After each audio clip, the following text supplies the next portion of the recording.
Hello, hello, hi. I have another question to answer. This is from multiple people. The last person who contacted me, her name is, I think it's Tara or Tara. I hope it's Tara because that's my mom's name.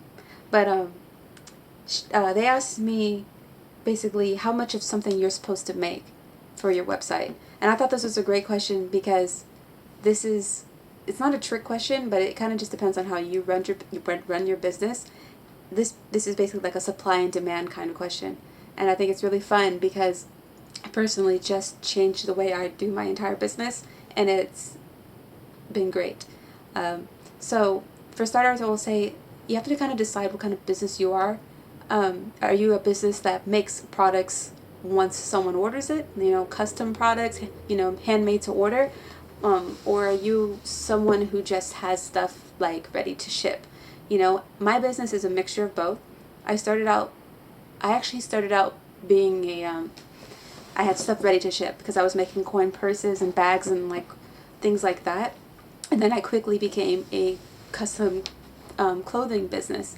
So that was where people can pick the color they want and the size they are, and then they buy it, and then I get the supplies and I make it. And I've been doing that for a long time now. And it's great. I love it because everything I make is different than the last thing I make, and it keeps my brain fresh.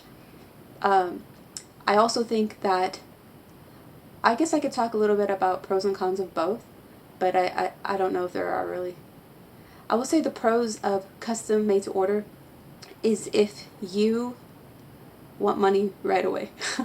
I don't know how to say. It's just that in my experience, and this will differ from art brand, person to person, I think it's more profitable to do customs if you don't have a super duper strong following.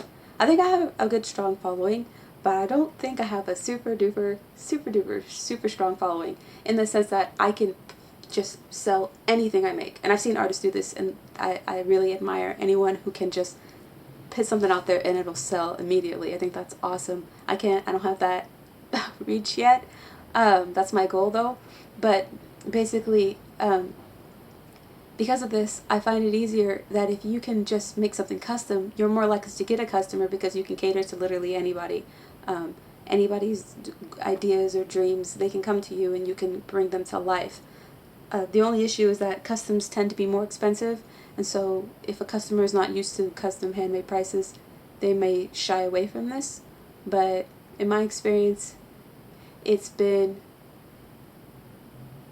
a good way to get a consistent amount of orders and even like return customers. Now, I want to just add something about my own experience with doing customs. I've mentioned this before, but I don't buy any more acrylic yarn, which is basically the most popular type of yarn there is and the most widespread. When I stopped doing that, I did lose sales. I do not make when I started doing this, I made less than I did when I was taking customs for colors, because of course people want to be able to pick the color they want. What I do now is, it's surprised me, you get what I have. When people request like, oh, I love blues and pinks and purples, or I hate brown, I take their requests highly into consideration, and if I have the colors on hand at the time of their order, I use them always. But that being said, if the customer cannot pick the color, the less control they have. A lot of people maybe don't want to be surprised, so income can go down, and it can be a rough transition. Ready to ship stuff, kind of how you have to look at it is what you're selling. If you are selling clothing that's just already made, it's super hard. It's not impossible though, but in my experience, it could be much more difficult, because not only does that item have to fit the individual that wants it, has to also be the colors and style that they want it to. Just because you make like 5 tops and maybe they're all like solid neutral colors, whatever, in various sizes, doesn't mean that like maybe the A cup person wanted the black top, not the red one. Maybe the double D cup person wanted the tube top, not the V-neck halter. So it's touch and go. You never kind of know what people are going to want at any given time.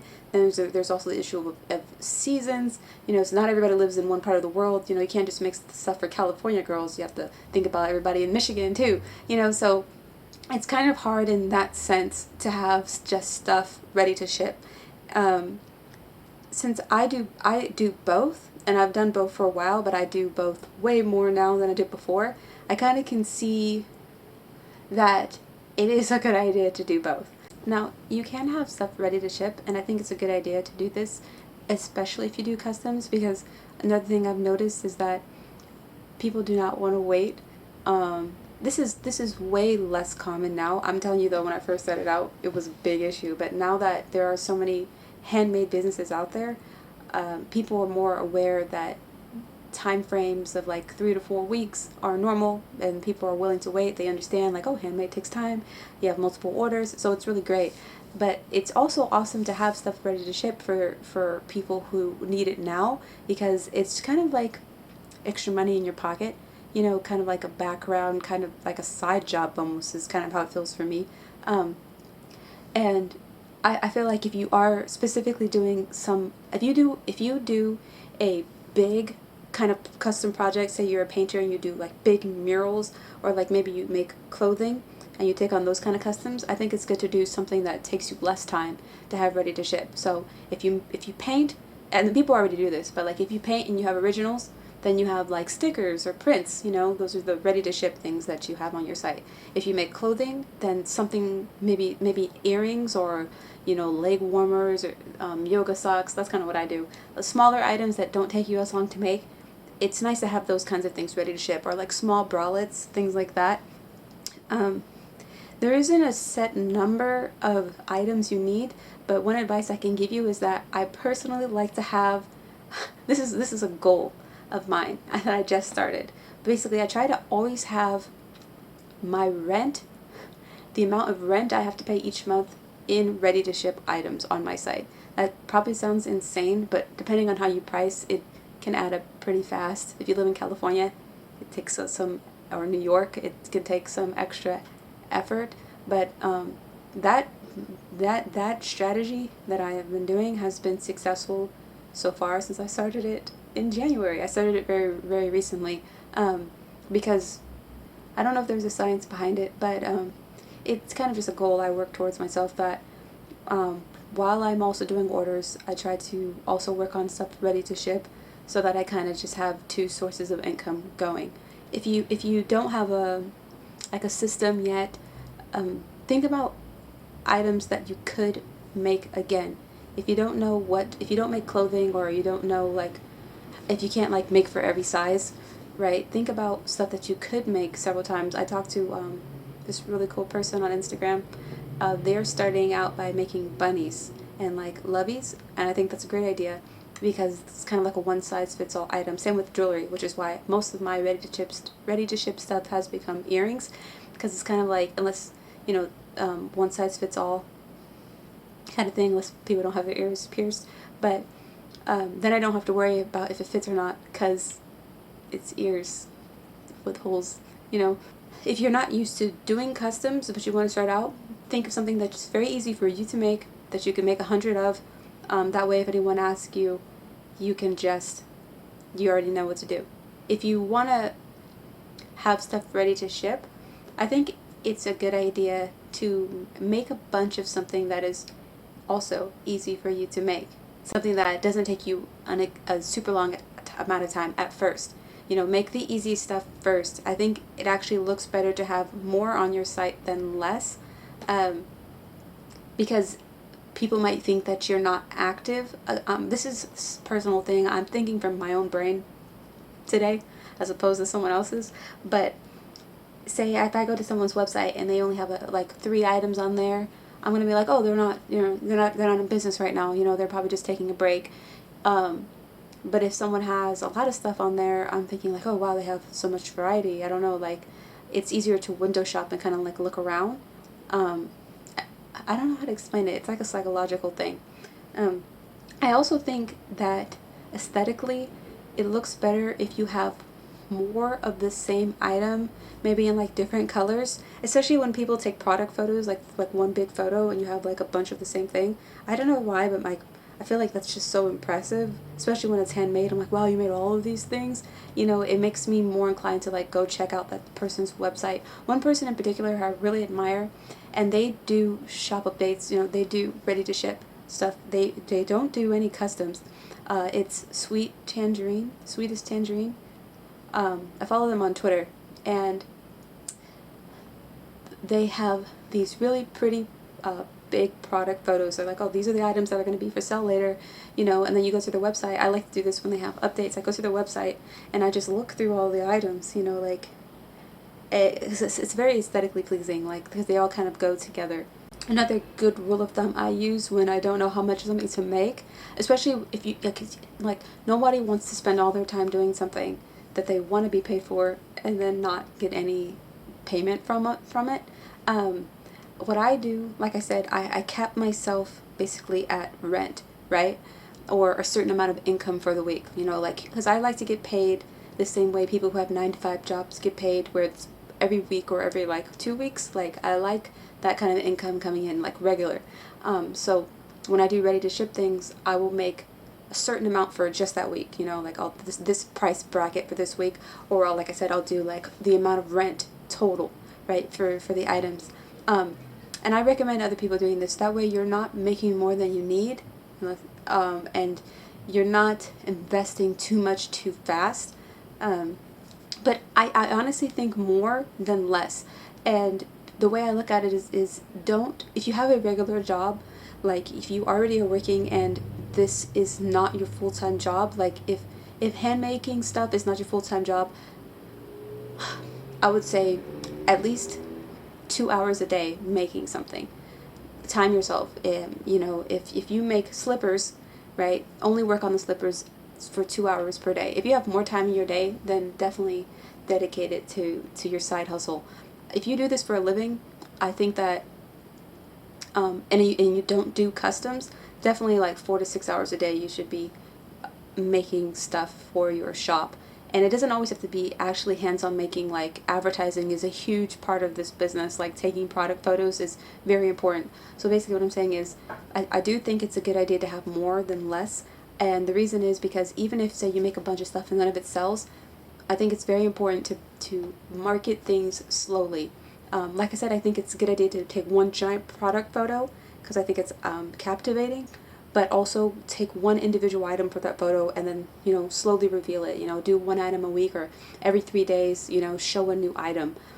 Because you never know who's watching you, and consistency is very important. So if you already have a bunch of stuff like ready to go, you can just keep talking about each one at a time. And I feel like you'll slowly bring in customers. I personally do this, and I think this works. I do this on Twitter mostly. I don't really like to do it on Instagram. I don't know why, I just don't. But Twitter is just easier. I also make like different variations of things. So even though I make earrings, I don't make just one type of earring. You know, I make flower earrings, but I make multiple types of flowers, you know. So what I do is I don't show each flower by itself necessarily, but I'll do like all flowers in one picture, and then maybe I'll have all rainbows in another picture, and I think that's a better way to advertise than maybe one at a time, but it really depends on what it is that you're selling, and how often that you sell. Since I do this for a living, I kind of have to be on every day most of the time, just to keep people's brains fresh. You know, this society is very fast-paced, and there are thousands, millions of artists out there, so you kind of do have to stay relevant to it in a sense. But I think that it doesn't have to be stressful, especially if you already have products, because if you do already have products ready and that's like your thing, and you don't have a strong following yet that will just, you know, sell you out every update, it's good to just market slowly, let people know what you're about, you know, like what the item is made out of, what were you inspired by, do you have a name for the item, you know, it's fun that way, and then you can kind of interact with people slowly. I think if you're going to also do stuff that's ready to ship, I think it's a better idea to join Twitter than Instagram. It's kind of strange advice, but just because right now Twitter is more advertiser friendly, because it's such a fast moving website and it is still in chronological order, you can post too much, but you can't at the same time. Like if you do one a day, in fact, I could advertise, maybe I do three I give myself three up to three like pictures a day of stuff. Like especially if I'm preparing for an update, depending on how much I have ready to show, like what I've had photos of ready to show, I might do like one advertisement basically every like 3 hours, because people tend to forget, and it's a good way to build hype. On Instagram, you can't do that because of how the way the post works. The more you post on Instagram, the more likely your posts are going to be hidden, especially because people have to actually physically like them for it to gain any kind of visibility. It is the same on Twitter, but it's not as like intense. People can still see your stuff because it's in chronological order. That's all I really have to say right now about ready to ship versus custom, or just how much you should have on your site. I hope I explained it thoroughly enough. I have to go, so I can't talk too much anymore, but just leave me a comment if you have any questions.